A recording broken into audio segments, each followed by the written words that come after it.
Your Christmas tree is technically a bathroom appliance, your favorite carol is about illegal drag racing, and the original greeting cards featured dead birds. Welcome to the side of the holidays that schools definitely don't teach.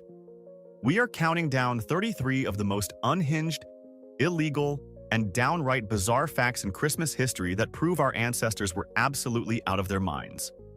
Let's ruin some childhood memories. 1. You might need to sit down for this one because your beloved artificial Christmas tree has a genuinely dirty origin story that most people conveniently ignore. The very first mass-produced fake trees were not created by some festive decoration genius, but by the Addis Brush Company in the 1930s, a manufacturer famous for making heavy-duty toilet scrubbers. They realized they had a massive surplus of stiff animal hair bristles and green dye, so they simply fed the materials into the exact same machines they used to make toilet brushes, dyed them green, and twisted them into a cone shape. They marketed them as the silver pine to make them sound fancy. But in reality, that vintage tree your grandmother cherishes is technically a giant festive bathroom appliance designed to scrub porcelain. It is arguably the most successful marketing scam in the history of home decor, and a very weird thing to put your presents under. 2. If you think getting a lump of coal in your stocking is a harsh punishment, you clearly haven't met the Icelandic holiday monster known as Jólakötturinn, or the Yule Cat. This isn't a cute, fluffy kitten that knocks over ornaments. It is a gigantic, bloodthirsty beast towering over houses that prowls the snowy countryside on Christmas Eve with a very specific dietary requirement. The legend says this monster eats anyone who has not received new clothes for Christmas, acting as the most aggressive and lethal fashion police in history. It was actually a terrifying psychological weapon invented by medieval farmers to scare their workers into processing the autumn wool harvest faster before the holidays. So if you were lazy and didn't finish your spinning work, you didn't get a new shirt, and therefore, you became cat food for a giant feline with absolutely zero patience for your wardrobe malfunction. 3. We usually think of church services as solemn, quiet, and respectful affairs, but in medieval France and Spain, they celebrated something called the Feast of the Ass, which is exactly as chaotic as it sounds. This was an official celebration honoring the donkey that carried Mary to Bethlehem, but the ceremony itself got incredibly unhinged because they would actually march a live donkey right up to the altar in the middle of the church. During the Mass, the priest was required to bray a loud hee-haw at the congregation, instead of saying the usual prayers. And the best part is that the entire congregation would scream hee-haw back at him in a holy braying contest instead of saying Amen. The church leadership eventually banned it because, surprisingly, having a confused farm animal as the guest of honor and screaming like donkeys sends the wrong message to the believers. 4. Nothing says romance like puckering up under a parasitic plant named after poop, because the word mistletoe is actually derived from two Anglo-Saxon words, mistle meaning dung and tan meaning twig. This is because ancient people noticed that mistletoe would suddenly sprout on tree branches exactly where birds had left their droppings, since the plant spreads exclusively through sticky seeds that have passed through a bird's digestive system and landed on a branch.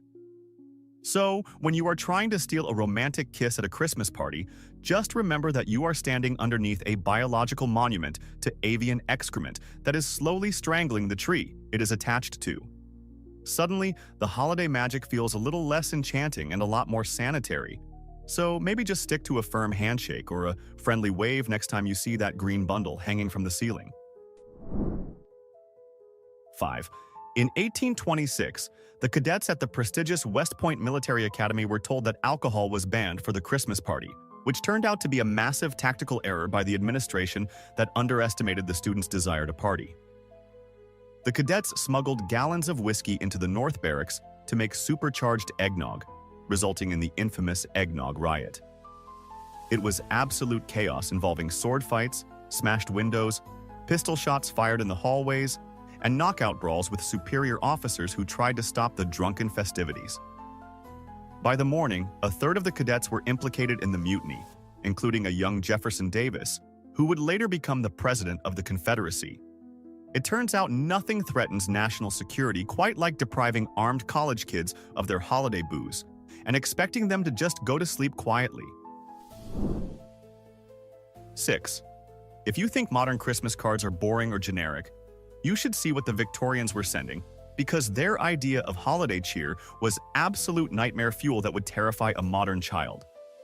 A very popular and baffling design in the 19th century featured a dead robin lying on its back with its feet stiff in the air, sometimes accompanied by the cheerful caption, "May yours be a joyful Christmas." Some historians think it was a dark joke about the death of the old year, or perhaps a play on words since British postmen were nicknamed robins due to their red uniforms. But either way, it is incredibly grim. Nothing says happy holidays quite like a stiff, frozen bird corpse delivered by the postman, proving that the Victorians were the original goth teenagers who were obsessed with death even during the happiest time of the year. 7. We complain about the war on Christmas today, but in the 17th century it was a literal war because Oliver Cromwell and his Puritan government decided that Christmas was too fun and therefore illegal. They viewed the feasting, drinking, and decorating as heathen, pagan disgraces that distracted from serious worship, so Parliament actually passed a law banning the holiday completely for over a decade. Soldiers patrolled the streets of London, physically seizing roast beef from citizens and arresting anyone caught cooking a festive meal or singing a carol. It was a total lockdown on joy where, if you were caught eating a mince pie, you were considered an enemy of the state. It just goes to show that politicians ruining everything is a time-honored tradition that goes back hundreds of years, and nobody was safe from the fun police during the 1650s. 8. If you thought receiving a pair of socks was a bad gift, try living in medieval England where they celebrated a delightful tradition on December 28th, known as Childermas or Beating Day. On this morning, parents would drag their children out of bed and actually beat them with sticks to remind them of the suffering of the innocent children killed by King Herod in the biblical story. The twisted logic was that the physical pain would help the religious lessons stick in their memory, and bringing this bad luck upon them early would secure good luck for the rest of the year. It brings a whole new meaning to tough love, when your parents wake you up with a physical assault just to provide some aggressive religious context for the holidays, but hey, at least you didn't have to go to school and do homework that day. 9. You have probably hummed Jingle Bells 1,000 times, but you are living a lie because this song was never intended for Christmas at all. It was actually written in 1857 by James Lord Pierpont for a Thanksgiving church service, and the original lyrics were surprisingly scandalous for the time. The song, originally titled One Horse Open Sleigh, wasn't about family gatherings or Santa Claus. It was essentially about 19th century drag racing in the snow and trying to pick up girls while showing off your fast sleigh. The lyrics describe high-speed crashes and mocking people for driving slow horses, which basically makes it the Fast and Furious of the Victorian era. It only became associated with Christmas decades later because the melody was so catchy that people refused to stop singing it after Thanksgiving was over, proving that catchy tunes care absolutely nothing about calendar logic. 10. Coronations are supposed to be happy events, but when William the Conqueror was crowned King of England on Christmas Day in 1066, it turned into a literal inferno due to a massive language barrier. When the English nobles inside Westminster Abbey shouted their approval for the new king, the Norman guards stationed outside, who didn't speak a word of English, mistook the loud cheering for an assassination attempt or a riot. In a complete panic, instead of running inside to check, the guards decided the best tactical response was to set fire to all the houses surrounding the abbey. The congregation inside rushed out into a smoke-filled chaos of burning buildings and looting soldiers, meaning William's reign started with the distinct smell of ashes, terrified subjects, and one of the worst misunderstandings in military history. 11. Modern health and safety regulations would have a heart attack over the traditional Christmas pudding, because for centuries, it was standard practice to bake a solid piece of metal directly into the food. Families would hide a silver sixpence or a thimble inside the dense cake batter, and tradition dictated that whoever found the object in their slice would receive wealth and good luck for the coming year. However, in reality, this was less about good fortune and more about the very real risk of chipping a molar or choking to death at the dinner table. It turns out that putting small, hard metal objects into a dessert that people eat while intoxicated is a recipe for a dental emergency. But apparently, the potential for future riches was worth the immediate risk of internal injury. 12. If you traveled back in time to meet Santa Claus 150 years ago, you probably wouldn't recognize him because he looked less like a jolly Coca-Cola mascot and more like a wizard from a fantasy novel. Before the modern image was standardized in the 20th century, Father Christmas was typically depicted wearing green, brown, or even blue robes to symbolize the coming of spring and the ancient spirit of nature. He was much leaner and often looked a bit sterner than the chubby gift giver we know today. While it is a myth that Coca-Cola completely invented the red suit, their massive marketing campaigns definitely helped kill off the green version, effectively rebranding an ancient folklore figure into the color scheme of a soda can for the rest of eternity. 13. We have to thank a desperate church choir master in Cologne, Germany, for the invention of candy canes because they were originally created as a tool to shut children up. Back in 1670, the choir master was sick and tired of the children being noisy and restless during the long, boring Christmas Eve nativity services. He asked a local candy maker to create white sugar sticks to keep their mouths busy.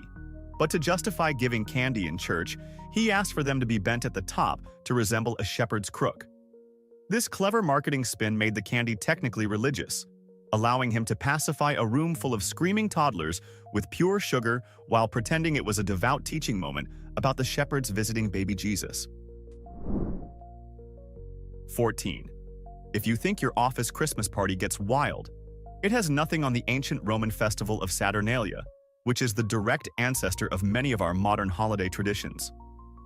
Held in mid-December, this week-long festival was basically the purge, but with more wine and gambling. It was a time of complete chaos where social norms were overturned, masters would serve dinner to their slaves, gambling was suddenly legal for everyone, and people ran through the streets screaming and drinking. The early church realized they could never stop people from partying this hard, so instead of canceling it, they strategically placed Christmas right in the middle of it to co-opt the celebration. They essentially took a pagan frat party and rebranded it with a holy title to make the conversion process easier. 15. You probably wouldn't want a slice of the original Christmas pudding because, until fairly recently, it wasn't a dessert at all, but a savory nightmare designed for survival. In the 14th century, it was a porridge-like soup called frumenti, made by boiling beef and mutton with raisins, wines, and spices. It wasn't baked as a cake, but was more of a thick, meat-heavy sludge that could be preserved for months during the winter. The idea was to pack as many calories and preservatives as possible into one dish to keep people from starving. Over time, the meat was slowly replaced by sweat and sugar. But just remember that your sweet holiday treat started its life as a preserved meat smoothie that would likely make a modern person instantly vomit. 16. Teddy Roosevelt might have been known as a rough-riding outdoorsman, but he was also a hardcore conservationist who actually banned Christmas trees from the White House during his presidency. He believed that cutting down trees for mere decoration was a wasteful destruction of forests, so he forbade his family from having one. However, his young son Archie was not about to let his father's environmental politics ruin his holiday. Archie smuggled a small tree into the White House, hid it in a sewing closet, and decorated it in secret. When he finally revealed it to his father on Christmas morning, the president was reportedly amused rather than angry, proving that even the most powerful man in the country can't stop the determination of a kid who wants a place to put his presents. 17. You might think that serious astronauts have absolutely no time for childish games, but the very first song ever played in space was the result of a massive, heart-stopping prank pulled by the crew of Gemini 6 in 1965. Before they played the tune, astronauts Wally Schirra and Tom Stafford sent a panicked, dead-serious report to Mission Control, claiming they saw a UFO with a pilot wearing a red suit orbiting the pole on a collision course. As tension reached a breaking point in Houston, the astronauts suddenly whipped out a tiny smuggled harmonica and a set of miniature bells to play a shaky version of Jingle Bells. It was a moment of pure comedic genius, proving that even when you are floating in a tin can thousands of miles above the Earth, there is always time to terrify your bosses with a fake alien invasion just to set up a Christmas musical number. 18. If you feel the overwhelming need to deep clean your house before the holidays, you should look to Guatemala, where they take the concept of spring cleaning to a pyromaniacal level with a tradition called the burning of the devil. Every year on December 7th, people drag all their household garbage, old furniture, and useless junk into the streets to create massive piles of trash, and then they place an effigy of the devil on top of the heap. At exactly 6 in the evening, they set the entire thing on fire in a massive citywide bonfire to cleanse their homes of bad vibes and evil spirits before Christmas. It is a spectacular, smoky, and slightly dangerous way to start the season, basically confirming that the best way to deal with your problems and your clutter is to simply light them on fire and watch them burn to ash. 19. We usually think of sending Christmas cards as a thoughtful and sentimental gesture, but the entire billion-dollar tradition was actually invented because a wealthy Victorian man was simply too lazy to write personal letters to his friends. In 1843, civil servant Sir Henry Cole realized he had way too many acquaintances and simply couldn't be bothered to handwrite a polite response to every holiday greeting he received. Instead of sucking it up, he hired an artist to draw a festive scene, printed 1,000 copies with a generic greeting, and mailed them out to everyone he knew to save time. So, the massive greeting card industry exists solely because one rich British guy wanted to automate his friendship duties and avoid the hassle of actually talking to people, proving that laziness is the true mother of invention. 20. You have probably heard of cockfighting, but in 19th century Britain, the holiday thirst for blood sports was so intense that they actually organized goose fighting tournaments in local pubs. Geese are naturally aggressive, territorial, and terrifying creatures, so pub owners would clear the floor, place 2 angry birds in a makeshift ring, and take bets on which one would dominate the other in a flurry of feathers and honking. It was considered a prime form of Christmas entertainment for the working class who wanted to gamble their wages away while watching farm animals assault each other. Fortunately, this brutal tradition eventually died out, likely because people realized that getting hissed at by a goose is terrifying enough without making it an organized spectator sport. But it shows just how bored people were before television. 21. Millions of Americans hang a glass pickle ornament on their Christmas tree every year, firmly believing it is an old-world German tradition known as the Weihnachtsgurke. The story goes that the child who finds the hidden pickle gets an extra present. But if you ask an actual German about this, they will look at you like you are insane because they have never heard of it. The whole thing was actually a clever marketing lie concocted by department stores like Woolworths in the late 19th century to sell imported glass vegetables that nobody wanted to buy. It is the ultimate testament to American consumerism that we invented a fake foreign heritage just to justify hanging a glass cucumber next to the tinsel. And now we defend it as if it were ancient history. 22. Christopher Columbus is famous for discovering the New World, but most people forget that he was also a terrible captain who crashed his flagship, the Santa Maria, on Christmas Eve in 1492. After days of partying and drinking to celebrate the holiday, the entire experienced crew decided to go to sleep, leaving the ship's wheel in the hands of an untrained cabin boy. Naturally, the boy immediately steered the ship onto a coral reef off the coast of modern-day Haiti, completely destroying the vessel beyond repair. Columbus was forced to abandon the ship and use its timber to build a fort called La Navidad, which means the very first Christmas celebrated by Europeans in the Americas was actually a drunken shipwreck caused by a designated driver who didn't know how to drive. 23. If you think the current war on Christmas is intense, you should have visited Boston in 1659, where the Pilgrims decided that celebrating the holiday was a criminal offense punishable by a fine. The Puritans who settled in Massachusetts were so obsessed with religious strictness that they viewed the feasting and partying of Christmas as a satanic practice with no basis in the Bible. They issued a public notice stating that anyone found observing the holiday by not working, feasting, or skipping church would be fined 5 shillings, which was a significant amount of money at the time. For 22 years, the land of the free was actually the land where you could go broke just for trying to eat a mince pie or wish your neighbor a happy holiday, because fun was apparently a sin. 24. In the Middle Ages, social hierarchy was everything, but during Christmas, they flipped the script with a bizarre tradition involving the appointment of a Lord of Misrule.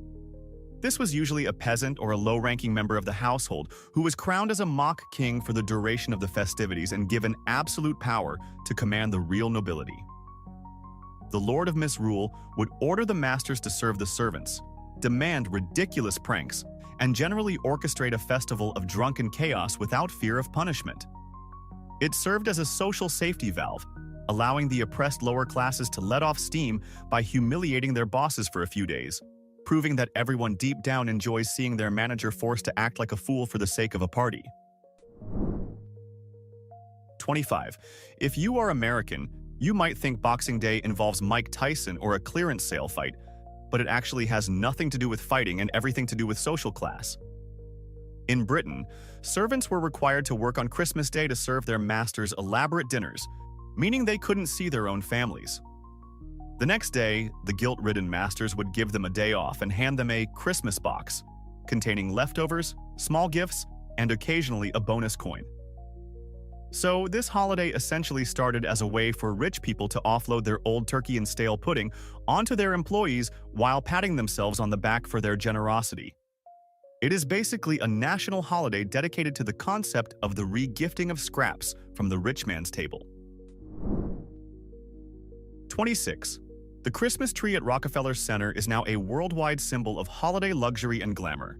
But the very first tree erected there in 1931 was a pathetic, muddy symbol of desperation. It was put up by construction workers who were building the center during the height of the Great Depression, and they didn't have money for glass ornaments or twinkling lights. Instead, they decorated a small balsam fir with strings of cranberries, paper garlands made by their families, and literal garbage like tin cans and the foil wrappers from blasting caps. They lined up beneath this sad little tree to receive their paychecks, standing in the mud, which makes the modern tradition of million-dollar lighting ceremonies feel a bit ironic compared to its gritty, blue-collar roots. 27. We assume Christmas is the foundational Christian tradition, but if you traveled back to the early days of the church, you would find that the first Christians absolutely hated the idea of celebrating birthdays. Early theologians like Origen argued that celebrating the birth of a deity was a disgusting pagan custom, usually reserved for tyrants like Pharaoh or King Herod. For the first few centuries, the church focused entirely on the dates of martyrdom, viewing the day of death as the true birth into heaven. If you had wished an early Christian a happy birthday for Jesus, they would have likely looked at you as a heretic and scolded you for acting like a pagan Roman, proving that the church was originally the ultimate party pooper. 28. We usually think of gingerbread men as cute, harmless cookies, but they were actually invented by Queen Elizabeth I as a bizarre form of edible diplomacy and political satire. The Virgin Queen instructed her royal bakers to create gingerbread figures that were caricatures of visiting foreign dignitaries and the suitors she was flirting with. It was a massive power move to present a powerful duke or a rival ambassador with a cookie that looked exactly like him, only to bite its head off in front of the entire court. It was essentially voodoo doll diplomacy where you could flatter your guests and threaten to destroy them at the exact same time, all while enjoying a delicious ginger spice snack. 29. You might assume that a conservative place like the American heartland would have been celebrating Christmas since the beginning of time, but Oklahoma was actually the Grinch of the United States. It was the very last state to recognize Christmas as a legal holiday, and they didn't get around to doing it until 1907. Even though the holiday had been federal law since 1870, the territory was slow to adopt the formal celebration, partly due to the lingering Puritan influence that viewed the holiday as frivolous. It is hilarious to think that while the rest of the country was singing carols and opening presents, Oklahoma was holding out for decades, effectively being the final boss that Santa Claus had to defeat to conquer America. 30. Fidel Castro might be known for cigars and revolution, but in 1969, he became the man who stole Christmas from an entire island nation. The Cuban government officially banned the holiday, not just for religious reasons, but because Castro decided it was a massive distraction from the sugar harvest. He wanted every able-bodied person in the fields cutting cane to reach a 10 million ton quota, so he declared that Christmas festivities were interfering with the revolution's economic goals. The ban was strictly enforced, and the holiday effectively disappeared from the public calendar for nearly 30 years. It wasn't until Pope John Paul II visited Cuba in 1998 that Castro finally allowed the decorations to come back out, proving that even dictators eventually bow to peer pressure. 31. Before the late 19th century, putting lights on a Christmas tree was a suicidal activity because people literally glued burning wax candles to dry pine branches inside their wooden houses. The result was exactly what you would expect, and families had to keep buckets of water and sand next to the tree to put out the inevitable infernos. It wasn't until 1882 that Edward Johnson, a partner of Thomas Edison, hand-wired 80 red, white, and blue light bulbs around a tree in New York. It was a publicity stunt to prove electricity was safe, but people were initially terrified that the electric lights would explode or electrocute them. Johnson basically saved Christmas from being the leading cause of house fires, transforming a death trap into a glowing masterpiece. 32. By the early 1800s, Christmas was actually dying out in Britain and America, considered a minor religious day that was barely celebrated by the working class who were too busy surviving the Industrial Revolution. It took Charles Dickens writing A Christmas Carol in 1843 to single-handedly save the holiday from extinction. Dickens didn't just write a ghost story, he effectively invented the modern spirit of Christmas, focusing on charity, family, and turkey dinners rather than just church services. The book was such a massive cultural phenomenon that it guilt-tripped the wealthy Victorian class into being generous and practically forced the revival of the holiday. Without Scrooge and his three ghosts, we might treat December 25th like just another Tuesday. 33.